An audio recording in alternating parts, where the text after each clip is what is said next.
자, 5번은 아까 한 거. 주거침입 강제추행죄.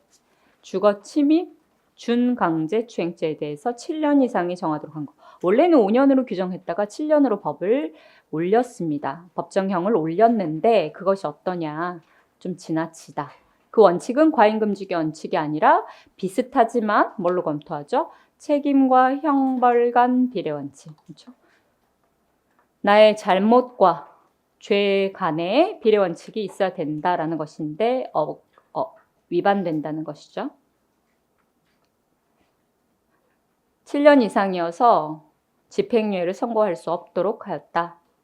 너무 지나치다라는 것이죠. 특히 주거침입 강제추행, 준강제추행은 그 행위 유형이 매우 다양하므로 결합한다고 해서 반드시 그 행위 태양의 다양성이 사라지는 것은 아니므로 개별적으로 불법성에 맞는 처벌을 할 수 있는 것으로 정할 필요가 있다.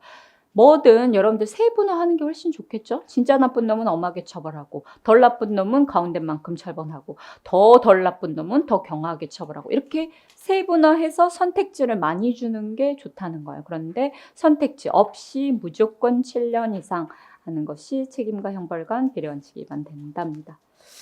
오른쪽에 기존에 5년 이상의 징역일 때는 합헌 결정 나왔는데 7년으로 올라간 다음에 이제는 위헌으로 결정을 내렸다라는 것이고 비교 판례가 6번입니다.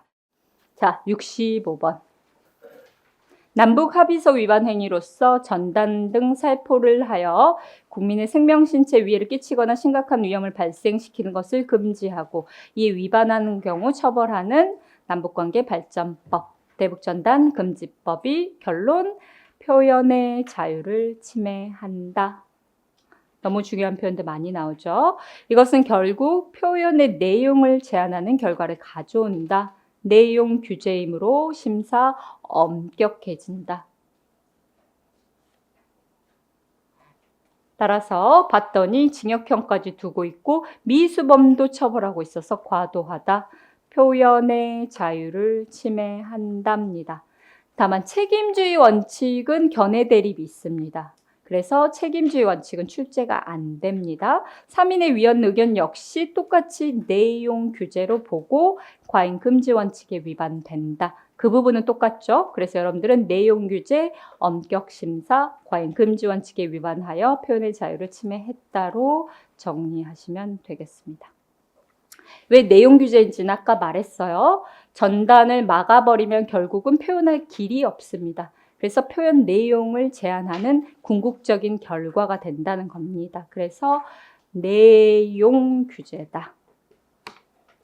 결정의 의 부분에서도 그 점을 강조해서 이야기를 하고 있습니다. 오케이. 자, 27번.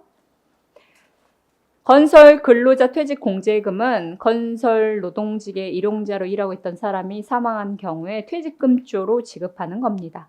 이것을 받는 유족의 범위에 있어서 외국에 거주하다가 한 외국인 유족은 안 준다는 거예요. 결론 뭐다? 지나치다. 이건 평등원칙에 위반된다.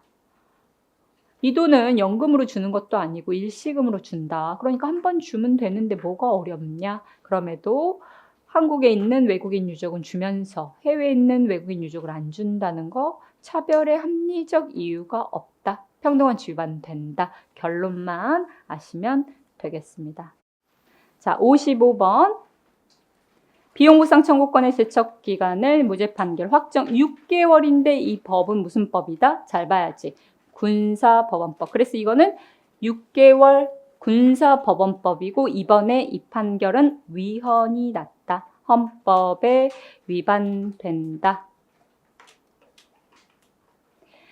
근데 4명과 5명의 의견이 갈렸습니다. 4명은 과잉금지원칙에 위반된다고 하고 5명은 평등원칙에 위반된다고 얘기를 합니다.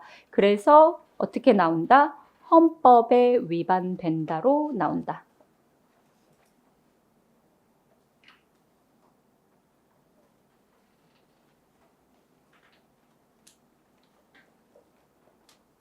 왜냐하면 5명은 과잉금지 원칙 위반은 아니라고 견해 대립 있잖아요. 견해 대립이 있기 때문에 과잉금지 원칙으로는 안 나오고 헌법에 위반된다 정도로 나올 겁니다. 아까 비교해야 되는 형사보상 청구권 판례하고 그 다음에 비용보상 청구권 중에서도 형사소송법에서 6개월로 정한 것은 합헌이었던 걸로 비교하시면 되겠습니다.